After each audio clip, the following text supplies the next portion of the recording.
So if someone's looking to work with a seasonal journey, perhaps with the Wheel of the Year, but perhaps more seasonally to them, I know your book includes some ideas and prompts, but what would you suggest? How do you suggest they begin their seasonal journey? I would say go for a walk regularly. See how trees and flowers and everything in nature changes.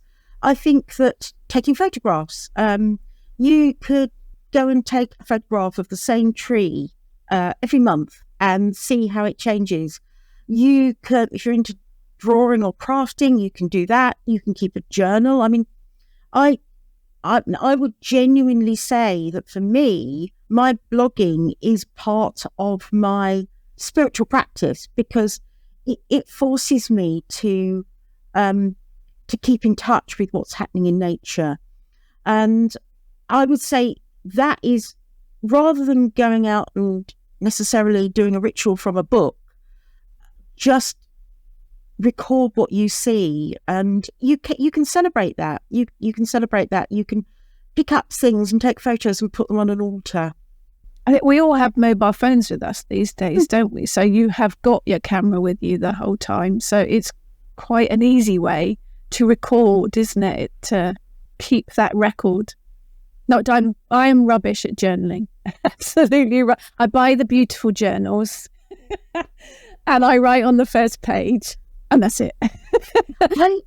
I feel like I get a beautiful journal and I think something special has to go in this. So like my book of shadows is a couple of box files full of like ordinary paper, ordinary mine too. Students' paper. Mine too. Big old lever arts. I think you've heard that, doesn't it? We do buy these things and we think that, right, something special has to go in there. But actually, I guess it's what we define as special, isn't it? Recording nature is special, isn't it? Recording your everyday, like, say, walks and what you see, even just out of your window. That's all special, isn't it?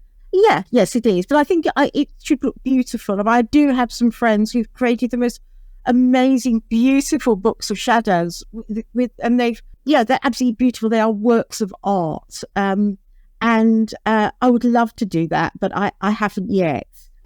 But your box of your lever arch box is just as special.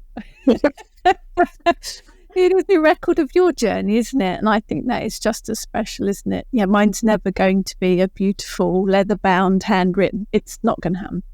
But I think it is, the important thing there is the connection, isn't it? It is recording what you see and maybe even more so feeling what you see, if that makes sense. Yeah, I do think that slowing down, I mean, for me, it's like there's a little park just down the road from where I live and going through the park is a shortcut to the shops or the station.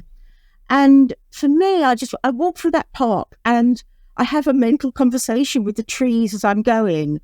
And, like in the springtime, it's like, hello, you're waking up, good morning. And I always feel that their message to me is, slow down. Why are you always rushing through the park? Slow down. We do, though, don't we? Life goes at such a fast pace these days that we have to remind ourselves to stop, I think, don't we, to take that time out.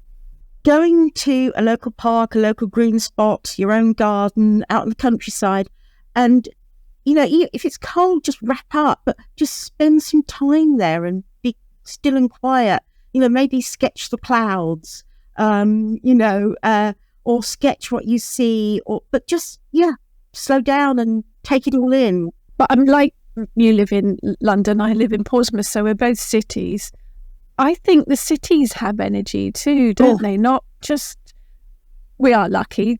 Most cities do have that green spots, like you say, but I think even the buildings have an energy and the people create an energy as well. That's all there to be connected with, isn't it? Yes, absolutely. I mean, I'm quite a fan of psychogeography, which is kind of an exploration of the energy of human, of man-made environments and the interactions of the people with those environments. And I mean, basically one idea is just go for a wander in a city and just pick up the atmosphere of what's around you. And again, you can record that. You can like write a poem or write notes of what you see or take photos. And a lot of fiction that's set in cities has come out of that. Ian Sinclair's books, for example, are the famous ones that have come out of that. Things like London Orbital or Lud Heat, which is a really weird book.